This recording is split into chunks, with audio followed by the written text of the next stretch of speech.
logic and lore from Weird Giraffe Games. We've kind of looked at this on the channel before. We did a preview video for when they launched it on Kickstarter, but now we have our hands on the full production copy of this. This is a 2-player deduction game where your opponents give you the information you possibly need to line up your cards in a row.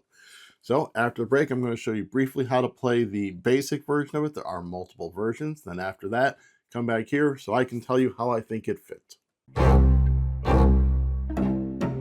All right, before I show you how to play this, the first thing I'm going to mention is that I'm going to be showing you how to do the Starlight game, which is the simplest of games. There are multitudes of options. There's a Starbright turn, which is going to go, or Starbright option, which uses these dragon meeples.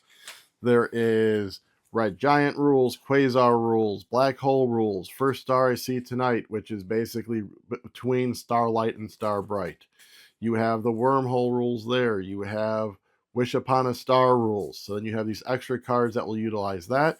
And you also have these Mice Meeples that will be part of that as well. In addition to all those ones, you do have these extra cards that will have your card back. That is for those rules, so we'll set those aside. So to get into how to play the Starlight version, you are going to lay out 1 through 9 in the middle with just this basic number side up. There is a side with the questions on them. That is for the Starbright mode, so you're going to have those face down. Each player is then going to shuffle up their cards and lay their cards face down underneath 1 through 9. Each person is also going to get this player aid here, the questions that they'll be asking here, and then you can have this universal pile of tokens that will help you dictate the questions, which I'll get into here in a moment. So here it is laid out. So on a player's turn, what they are going to do is they're going to follow this thing. Optionally, they can move the heavens, which is they can move any of their face down cards. So if I want to say, you know what, we're going to go ahead and move those. Next, optionally, is they can try and, I'm going to use pun here, shoot the moon. Basically what they can do is they can say, you know what, I'm going to reveal all of my cards. If they are all aligned, I win. If any of them are not aligned, I lose. Done. Then we move into the mandatory parts of the game. You are going to choose a focus. So you are going to choose 2 of your cards. You are then going to show them to your opponent working down this row of questions. I'm going to reveal them just so I can give an example of it. So I would show them. I would say, okay, are they aligned? So they would look, are they in the right spots? They are not. If they were, I would turn turn any that are aligned face up and put the rest face down. The next question I'll ask is, are they neighbors? So are they next to each other? This is a 6 and an 8, so they are not. I would then ask, do these add up to exactly 10? Are they symmetrical? They do not. They add up to 14.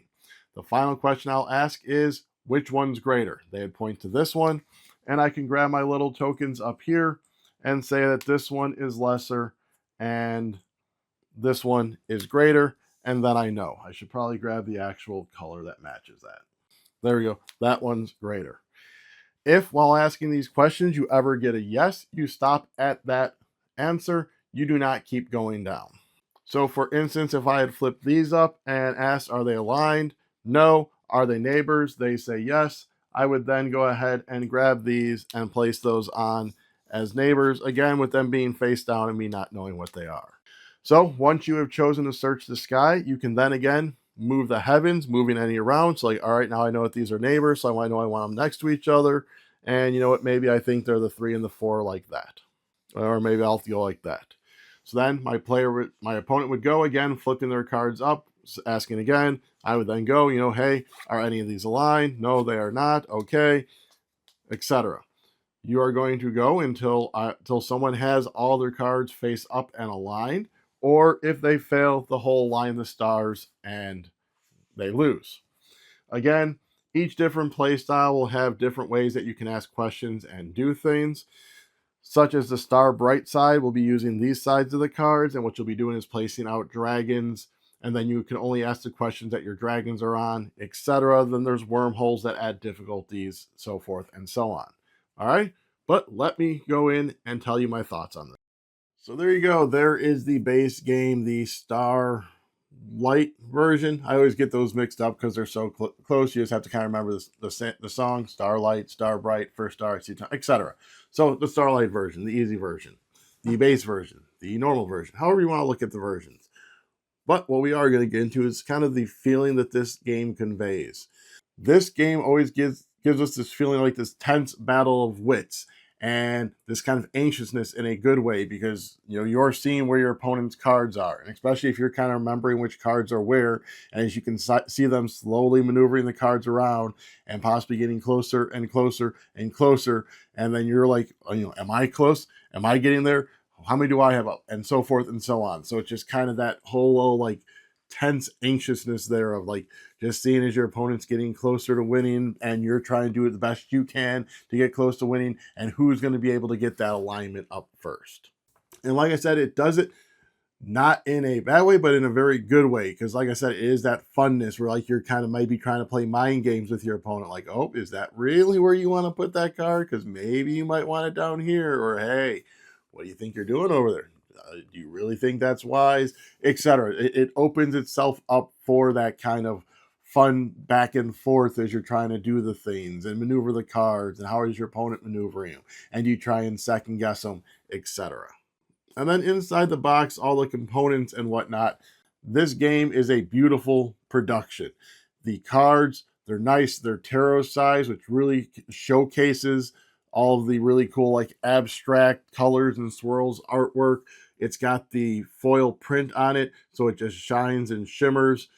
I will say we did have a little bit of issue here with like basically the way the lighting was when you hold them up. Sometimes it was hard to see the number, but honestly, that's just a space issue. Most of the time, I don't think you're going to have that issue. All of the player cards and the mode cards all work out really well. They have the rules on there. They explain them really easily. The player cards that have the questions on them, they also have the little symbols, so it's easy to match up the symbols if you want to use the symbol side of the tokens. The tokens work out really well. I will say some of the colors are a little too similar for my liking. Like some of the purples are a little close to each other, so try and make sure you grab the right ones of those. Can be a little tricky at times. I would have liked maybe a little bit more difference in that colorization there, but overall it's a small gripe. The little meeples, the dragons, the mice, they all look fantastic. They're going to serve their purpose well. They look colorful. They really fit the theme and the color scheme really well. They really implemented that in there nice. And touching back on those player aids, with them being double-sided, and then each one kind of telling you what you need to add, etc. All of that works good. In addition to that, the rulebook lays out everything in an easy to follow way. It'll tell you, here's the difference between Starlight and Star Bright.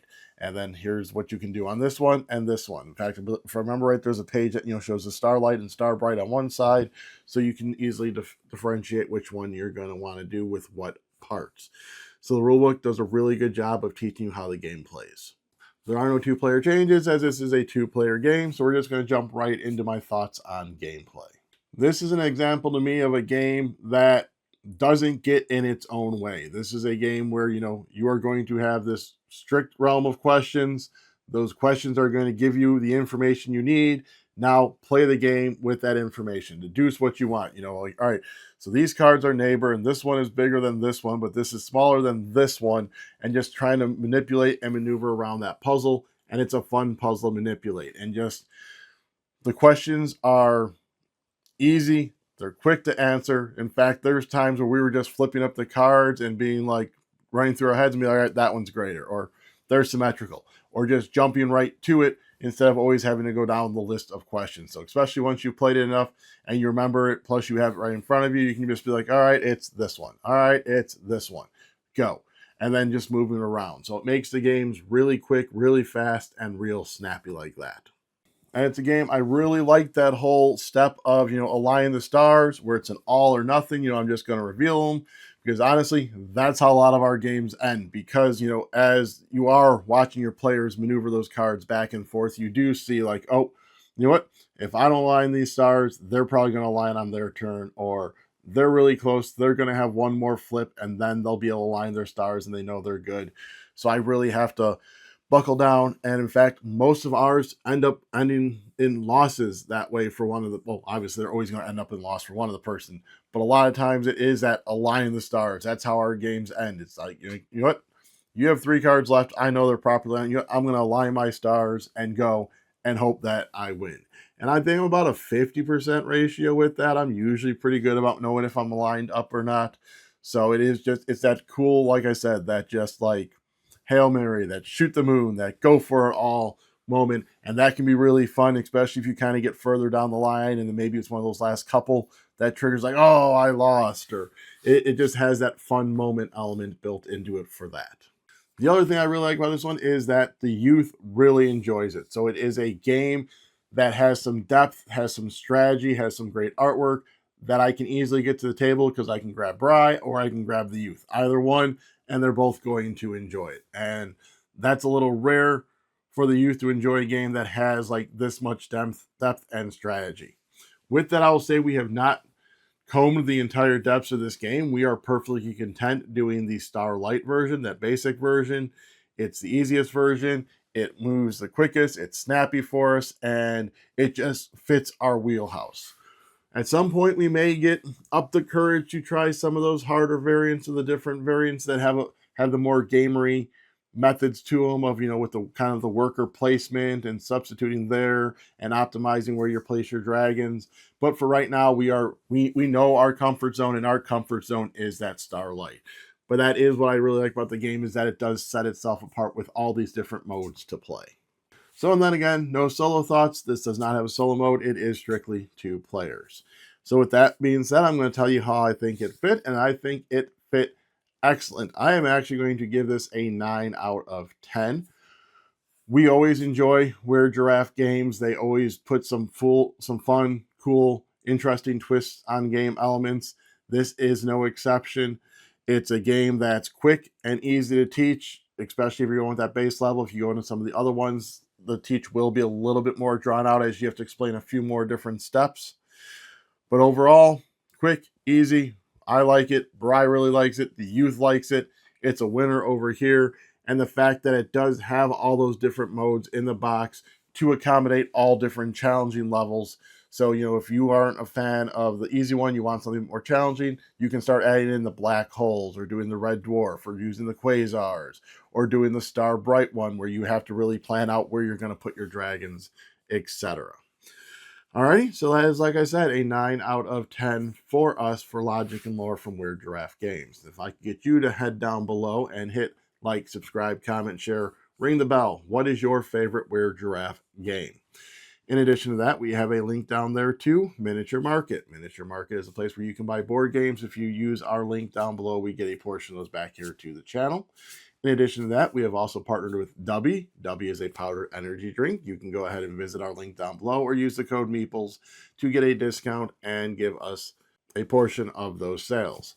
Alrighty, so get out there and observe the logic, or spread the lore.